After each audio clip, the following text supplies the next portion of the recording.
وَلَنَبْلُوَنَّكُمْ، اور البتہ ہم ضرور آزمائیں گے تم کو، امتحان لیں گے تمہارا.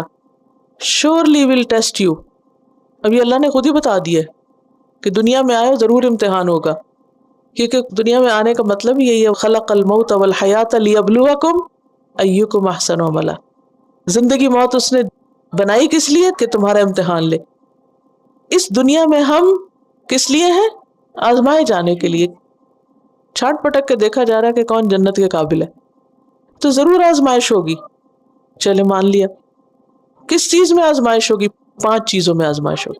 یہ ہے مصائب خمسہ. کیا ہے؟ مصائب خمسہ. خمسہ کہتے 5 کو. کون سے مصائب خمسہ؟ 5 مصیبتیں. بشیئن، کسی بھی چیز کے ساتھ، تھوڑی یا زیادہ. من الخوف، خوف میں سے. نمبر 1 ہے خوف. خوف کی قسمیں ہوتی ہیں. کچھ ہوتا ہے حقیقی خوف اور کچھ ہوتے ہیں وہمی. کچھ ہے حقیقی خوف یعنی they are there, you have to be fearful. اور کچھ کیا ہے؟ ہمارے ذہن کی تخلیق. کس کس چیز سے ڈرتے ہیں ہم؟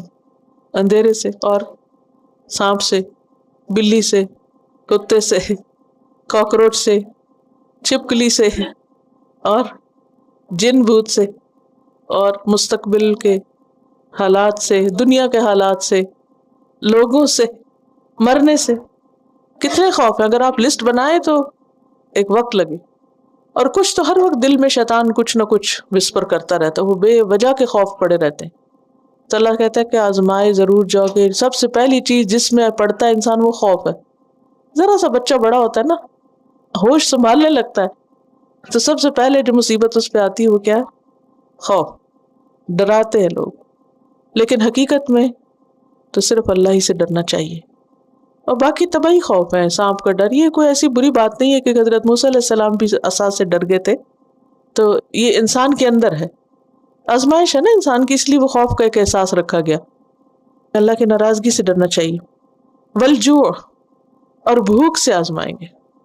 بھوک کیا ہے؟ پیٹ کا کھانے سے خالی ہونا، اس کھانے کی چاہت کی شدت کے ساتھ. یعنی ایک طرف ہے کچھ نہیں، دوسرے چاہت بھی شدید. کچھ لوگوں کے پیٹ میں کچھ نہ لیکن اشتہا نہیں ہوتی، انہیں کوئی بھوک نہیں ہوتی. اور کچھ لوگ تھوڑی دیر بھی صبر نہیں کر سکتے، کچھ نہ کچھ کھاتے ہی رہتے، اور کچھ نہیں تو چنگم چباتے رہتے ہیں. تو جو کیا ہے؟ بھوک. اچھا وجہ کیا ہو سکتی ہے اس کی؟ کبھی تو انسان کے پاس کھانا ہوتا نہیں، قحط ہو جاتا ہے. کبھی یہ کہ پیسے نہیں ہوتے، چیزیں تو بازار بھرے پڑے مگر آپ کے پاس پیسے نہیں ہیں، خرید نہیں سکتے. کبھی انسان بیمار ہو جاتا ہے، کھانا گھر میں رکھا ہوا، پیسہ بھی ہے لیکن کھا نہیں سکتے. اور یہ چیز اب کتنی زیادہ ہوگی. بعض تکلیفیں حلق میں ہو جاتی ہیں، کھانا نگلا نہیں جاتا. بعض معدے میں ہو جاتی، السر وغیرہ ہو جاتے، جس کی وجہ سے بہترین سے بہترین کھانا پکا کے دوسروں کے آگے رکھ دیتے، خود ایک نوالا نہیں کھا سکتے. یہ بھی آزمائش ہے.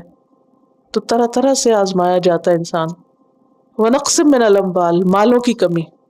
بزنس ڈاؤن ہو گیا، ختم ہو گیا، سیل زیادہ نہیں، یا اسی طرح کچھ چوری ہو گیا، کچھ ڈیمیج ہو گیا، کچھ ٹوٹ پھوٹ گیا. مال کی جمع ہے اموال. مال میں کیش بھی آتا ہے، مال میں چیزیں بھی آتی ہیں، مال میں جانور بھی آتے ہیں. 3 چیزوں کے لیے عربی میں مال کا لفظ استعمال ہوتا ہے. کبھی جانور مر گئے، کبھی گھر کا سامان چلا گیا، سیل گڈز ہیں وہ ختم ہو گئے، نقدی چلی گئی یعنی کرنسی چلی گئی. والانفس، اور نفسوں کی کمی. انفس نفس کی جمع ہے، اور نفس کس کو کہتے ہیں؟ جان کو.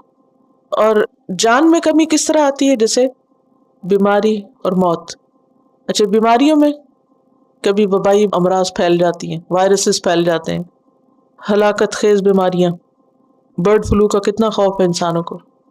تو یہ کمی ہوتی رہے گی، اس کا نقصان بھی ہوگا. والثمرات، اور پھلوں کی کمی. کبھی پھل آتے ہی کم ہے، پیداوار کم ہو جاتی. کبھی آتے ہیں لیکن خراب ہو جاتے ہیں، ڈسکارڈ کر دیے جاتے ہیں. کبھی کیڑا لگ جاتا ہے ان کو. ثمرات کا لفظ اولاد کے لیے بھی آتا ہے. تو اولاد کو کچھ نہ کچھ تکلیف ہوئی رہتی ہے، کبھی بچے بیمار ہیں، کبھی کچھ ہے، کبھی کچھ ہے، کبھی ویسے ستاتے ہیں. وبشر الصابرین، ان سارے مواقع پر کیا کرو؟ صابرین کو خوشخبری سنا دو. کب؟ جب ڈر لگے، جب بھوک لگے، جب مال کھو جائے، جب کوئی بیماری آ جائے، جب کوئی کمائی ہوئی چیز اولاد یا پھل وغیرہ میں سے یا کھانے پینے کی چیزوں میں کمی ہو جائے، تو اس وقت انسان نیگیٹو باتیں نہ کرے، پریشان نہ رہے، غلط باتیں نہ کرے، غلط رویہ اختیار نہ کرے، مسائل کے حل کے لیے غلط طریقے اختیار نہ کرے۔ تو ایسے لوگ جو ٹھہر جائیں، انتظار کریں اس بات کا کہ حالات بدل جائیں، ان کو کیا کرو؟ خوشخبری سنا دو، ان کے لیے گلیڈ ٹائیڈنگز ہیں۔ اور آپ دیکھیے کہ یہ جتنی بھی تکلیفیں ہیں نا، یہ صرف عام انسانوں پہ نہیں آتی، پیغمبروں پر بھی آئیں، بلکہ حدیث میں آتا ہے کہ جو اللہ کے جتنے قریب ہوتا ہے اللہ اس کو اتنا زیادہ آزماتا ہے، قرب کا ذریعہ بنتی ہے آزمائشیں۔ جو راضی ہو جائے اللہ اس سے راضی، اور جو ناراض ہو اللہ اس سے ناراض۔ وَلَنَبْلُوَنَّكُمْ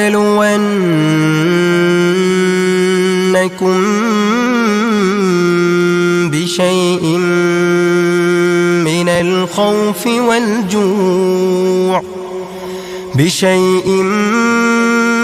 من الخوف والجوع ونقص